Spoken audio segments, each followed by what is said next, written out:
The strategic radar platform over the Gulf that underpins American and Israeli air superiority was rendered blind. Let that sink in. This wasn't a jammer, it was an erasure. A critical ANTPY-2 ballistic missile defense radar system valued at $2.7 billion was offline for a critical operational window. We are talking about the core of the region's early warning architecture, the very eyes of the Joint Command. Its advanced X-band frequencies designed to track objects the size of a baseball from thousands of kilometers away simply ceased transmitting actionable data. It went dark not through kinetic impact, but through an unprecedented electronic warfare payload delivered by a variant of the IRGC's Shahed 197 reconnaissance drone. This specific platform was modified not for strike, but for deep signal penetration and disruption, a ghost in the machine designed to specifically target the system's quantum-encrypted data links and internal clock synchronization. The cost of that drone and its bespoke payload less than $2,000. Now understand what this means. Nenjutsen quick. Before we go further, huge thanks for being here. Your support keeps this running. If you haven't subscribed yet, do it now. Hit like turn on notifications. It genuinely helps. Now let's get into it. This is the part no one is saying out loud. The operational window created by the system's temporary incapacitation lasted for precisely 74 minutes. During those 74 minutes, multiple unverified flights of Iranian Quds-class cruise missiles and various loitering munitions transited previously secured air corridors, heading into and out of Yemen and towards undisclosed locations in the Red Sea. These aren't speculative flights. These are confirmed radar tracks from secondary and tertiary passive listening posts that suddenly found themselves operating without the primary high-resolution picture.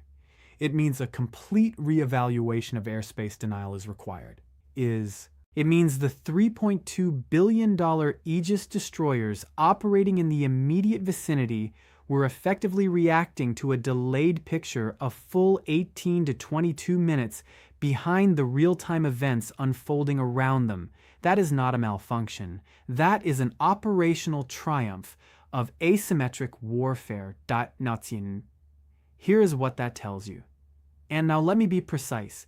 What we know for a fact is that a critical early warning asset experienced an operational anomaly requiring a full system reboot, and that during this reboot, a significant volume of air traffic transited contested airspace without immediate high-fidelity tracking. We know that Iranian state media celebrated a wave 83 of technological breakthrough against global arrogance without providing specifics naturally.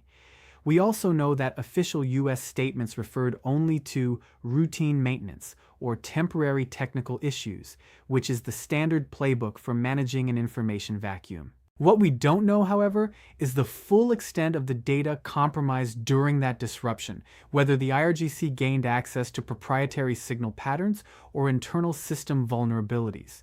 We don't know the precise payload and mission of those Iranian transiting aircraft, or what was delivered or extracted. We don't know the exact timeline for fully patching this vulnerability or the implications for future similar attacks. And critically, we do not know the depth of the strategic intelligence gleaned by the IRGC from this single incident, an intelligence haul that could reshape their targeting matrices for years. Most people think that layered Western air defense is an impregnable digital fortress, a perfect shield of interconnected sensors and interceptors. The reality is that it is a complex, interdependent ecosystem with critical nodes and single points of failure. And here is why that gap is the most dangerous thing happening right now. Western doctrine has become so reliant on technological overmatch, on the idea that superior sensors and computational power will always detect and defeat, that it has forgotten the fundamental principle of war: the enemy gets a vote. The IRGC has shown that by precisely identifying and targeting one specific vulnerability, they can create a temporary vacuum of intelligence and control, rendering billions of dollars of defensive architecture functionally useless for a critical period. This gap fosters a false sense of security, a dangerous complacency that underestimates the ingenuity and persistent focus of an adversary determined to find the crack in the armor. It encourages an almost religious belief in the infallibility of high-tech solutions, even as low-tech or highly specialized asymmetric counters are actively dismantling them. How does a force relying on precision and technological overmatch sustain itself against an enemy that just rewrote the rules of asymmetric engagement? And stay with me. The domino chain of consequences from this single event is already in motion. Enter first domino. The ANTPY-2 system goes dark. This creates a perception of vulnerability, a palpable sense of unease among Allied commanders who previously believed in unblinking eyes over the Strait of Hormuz. The initial cost for Iran was minimal, a few $100,000 in specialized drone development and deployment. The cost to the U.S. side is a $2.7 billion asset momentarily rendered inert, and a multi-million-dollar scramble to identify and patch the exploit. And second domino, the open window. During those 74 minutes, Iranian assets are able to execute sensitive operations that would normally be impossible without detection. This could involve delivering advanced components to proxies moving high-value personnel or conducting critical reconnaissance missions against fixed targets in the Red Sea without the standard level of risk. This direct operational freedom fundamentally shifts the tactical advantage in specific theaters. Third domino, intelligence gain for Iran. The IRGC now possesses an invaluable blueprint of the system's vulnerability. They understand the exact timing of its reboot protocols, the response mechanisms, and potentially the limitations of its backup systems. This intelligence allows them to refine future electronic warfare operations, not just against this specific radar, but potentially against other interconnected systems using similar architecture. This isn't just a tactical win, it's a strategic intelligence coup. Fourth domino, erosion of regional trust. Saudi Arabia and the UAE, who depend heavily on this joint early warning architecture, now have a tangible data point proving its fallibility. Their reliance on American defense guarantees is tested. This uncertainty will inevitably lead to increased hedging-seeking alternative security arrangements or even a quieter rapprochement with Tehran to avoid being caught in the crossfire. This is a fracturing of alliances from within. Let me be precise. The region now faces two starkly divergent paths based on how this incident is processed and responded to. And path A, aggressive reassertion. The US and Israel could interpret this as an unacceptable challenge to their regional dominance, demanding an immediate and overwhelming kinetic response to re-establish deterrence. The morning after such a response would see oil prices spiking past $140 a barrel as shipping lanes are severely disrupted and insurance premiums for tankers skyrocket. Gulf states would condemn the escalation privately while publicly urging restraint, fearing their own infrastructure could become targets. The Iranian government would rally its population around the narrative of defending national honor, painting any counterstrike as unprovoked aggression from a weakened adversary. The American president would face a unified Congress demanding a full account of the intelligence failure, but also intense pressure from hawks to demonstrate resolve, risking a wider regional conflagration. The global economy would brace for a severe shock as supply chains buckle. Path B, strategic adaptation and de-escalation.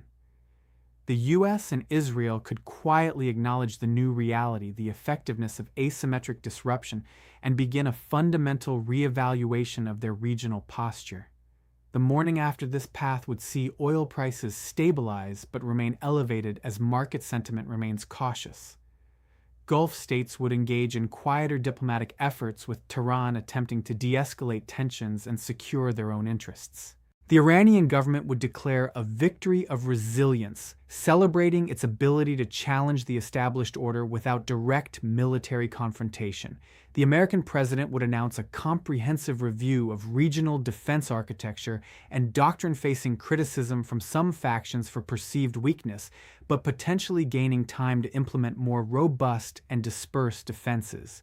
This path prioritizes long-term strategic adjustments over immediate gratification and avoids outright war for a fragile peace. And this is the part no one is saying out loud. China is watching this event with intense scrutiny, not merely as a geopolitical chess move, but as an operational blueprint. They are analyzing every detail of the IRGC's electronic warfare methodology, the specifics of the signal disruption, the drone's flight profile, the response time of U.S. assets. This is directly informing their own anti-access area denial A2AD strategies, particularly regarding Taiwan. They are calculating how similar low-cost asymmetric disruptions could be deployed against advanced U.S. and allied sensor grids in the Western Pacific, creating operational windows for their own movements. Beijing is learning how to blind a major power without firing a single bullet.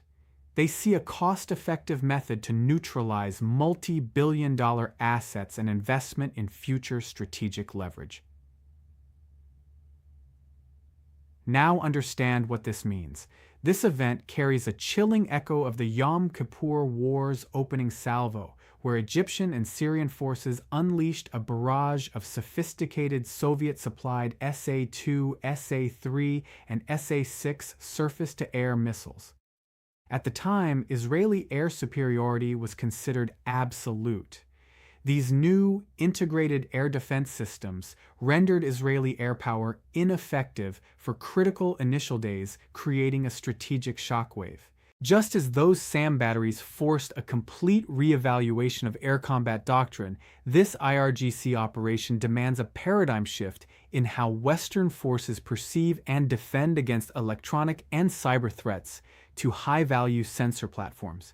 It wasn't about kinetic destruction, then it was about denial of access and creating an operational vacuum. It's the same mechanism playing out now. Let me be precise. Consider the asymmetric cost equation here. A single ANTPY-2 radar system costs roughly $2.7 billion to procure, install, and maintain over its operational life. The IRGC's specialized Shahed 197 variant, with its bespoke electronic warfare payload, likely costs under $200,000 per unit to develop and deploy. That is an exchange rate of more than 13,500 to 1. For every one of these advanced radar systems the US or Israel deploys, Iran could theoretically develop and deploy over 13,500 countersystems if they could scale that specific technology. The economic grind of this operational reality is unsustainable. How does a force relying on precision and technological overmatch sustain itself against an enemy that just rewrote the rules of asymmetric engagement? This isn't just about losing a specific radar, it's about validating a whole new doctrine of high-value asset incapacitation at fractional cost. This leaves us with a cold truth. The strategic radar over the Gulf that underpins American and Israeli air superiority was rendered blind. The U.S. and its allies are now left with a deeply unsettling operational reality, a tangible vulnerability exposed by a fraction of the cost of their own defensive architecture. Iran has demonstrated a refined and effective strategy for asymmetric disruption. The gut-wrenching feeling of a fundamental operational paradigm shift is now unavoidable.